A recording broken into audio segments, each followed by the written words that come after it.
Hello, good morning बच्चों। कल हमने दुख का अधिकार पाठ का कुछ भाग पढ़ा और आगे हम आज पढ़ेंगे। उस पाठ को पढ़कर आपको कैसा महसूस हुआ, आपको क्या समझ में आया, ये हम पूरा पाठ पढ़ेंगे और फिर समझेंगे।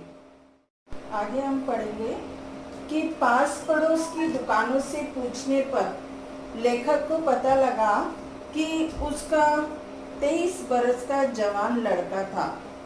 घर में उसकी बहू और पोता पोती हैं। लड़का शहर के पास 1.5 बीघा भर जमीन में कचियारी करके परिवार का निर्वाह करता था। खरबूजों की डलिया बाजार में पहुंचाकर कभी लड़का स्वयं सौदे के पास बैठ जाता, कभी माँ बैठ जाती। इस तरह वह क्या कर रहे थे, अपना गुजारा कर रहे थे। लड़का परसों सुबह मुंह अंधेरे अर्थात सुबह जल्दी उठकर बेलों में से पके खरबूजे चुन रहा था। तब गीली मेड़ की तरावट में, यानी जो खेतों के अंदर मिट्टी होती है गीली, उसकी तरावट में विश्राम करते हुए एक सांप ने लड़के का पैर पड़ गया और सांप ने लड़के को डस लिया। लड़के की बुढ़िया माँ बावली होकर ओझा को बुला लाई। यानी जो गांव के लोग होते हैं वे ओझाओं पे और जो झाड़ फूक वाले होते हैं उन पर विश्वास करते हैं, तो वो पहले बुढ़िया जाकर उसको बुला लाई और झाड़ना फूकना हुआ। नाग देवता की पूजा हुई। पूजा के लिए दान दक्षिणा चाहिए। घर में जो कुछ उस गरीब बुढ़िया के पास था, अनाज था, दान दक्षिणा में उठ गया। माँ, बहू और बच्चे भगवाना से लिपट लिपट कर रोए, पर भगवाना जो एक दफे चुप हुआ फिर नहीं बोला, अर्थात वह मर गया। सर्प के विष से उसका सब बदन काला पड़ गया था।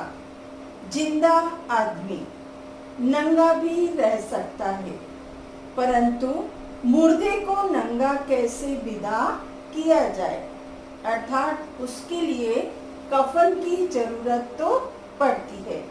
उसके लिए तो बजाज की दुकान से नया कपड़ा लाना ही होगा, चाहे उसके लिए माँ के हाथों के छन्नी कतना ही क्यों ना बिक जाए। यानी गरीब व्यक्ति एक तरफ हो जाता है कि उसके पास जो कुछ भी होता है वह उसे बेचकर सब कामों को पूरा करता है। भगवाना परलोक चला गया। घर में जो कुछ चुनी भूसी थी सो उसे विदा करने में चली गई। यानी जो कुछ भी उनके पास थोड़ा बहुत था वह सब उसको विदा करने में उन्होंने खत्म कर दिया। बाप नहीं रहा तो क्या, लड़के सुबह उठते ही भूख से बिलबिलाने लगे। अब घर में कोई भी किसी की भी मृत्यु हो जाती है, लेकिन जो हमारा ये पेट है, खाने के लिए बच्चे तो कुछ ना कुछ मांगते ही हैं। दादी ने उन्हें खाने के लिए खरबूजे दे दिए, लेकिन बहू को क्या देती। बहू का बदन बुखार से तवे की तरह क्या हो रहा था, तप रहा था।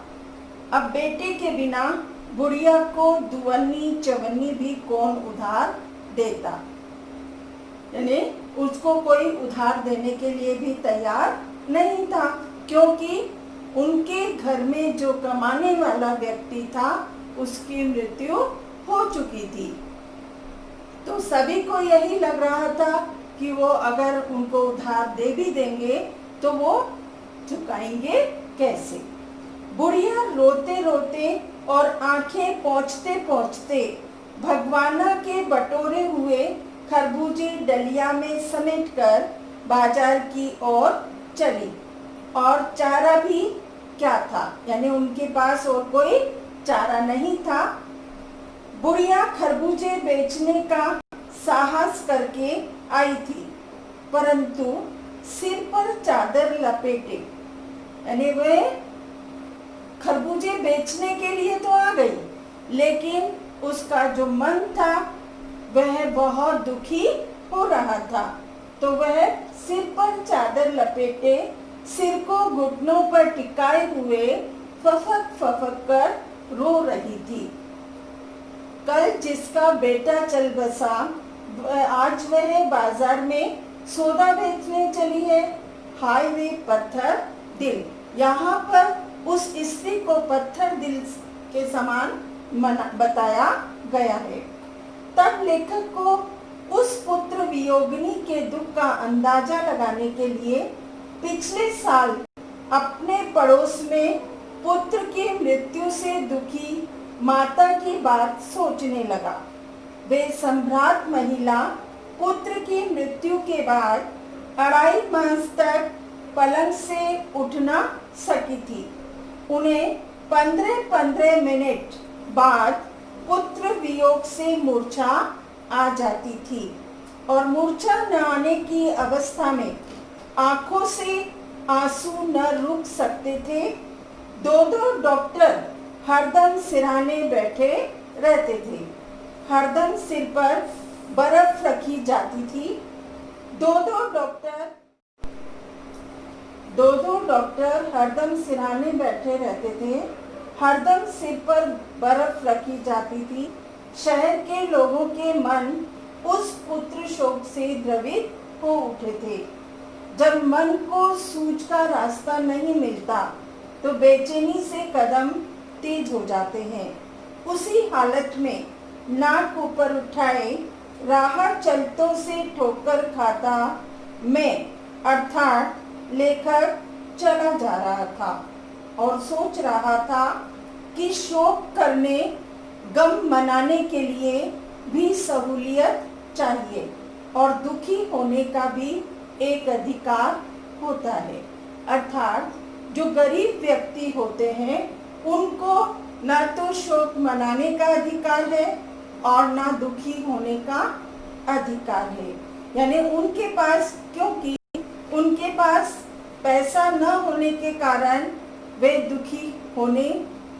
दुखी भी नहीं हो सकते हैं, और जो अमीर व्यक्ति है उनको दुख मनाने का भी अधिकार होता है और उनको सभी प्रकार की सहूलियत भी मिलती है। इस पाठ का सारांश यह है कि इसके अंदर, इस पूरे पाठ के अंदर ये सारांश बताया गया है कि सबसे पहले तो हमारे पोशाकों की श्रेणियां होती हैं। सबसे पहले तो उसमें पोशाकों की श्रेणियां बताई गई है। हमारे पास कई विभिन्न प्रकार की पोशाकें होती हैं और उसमें मनुष्य का अधिकार और दर्जा निश्चित होता है।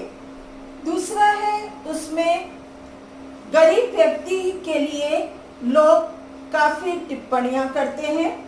तीसरा है, हर जगह गरीब स्त्री की समस्याएं बताई गई हैं इसमें।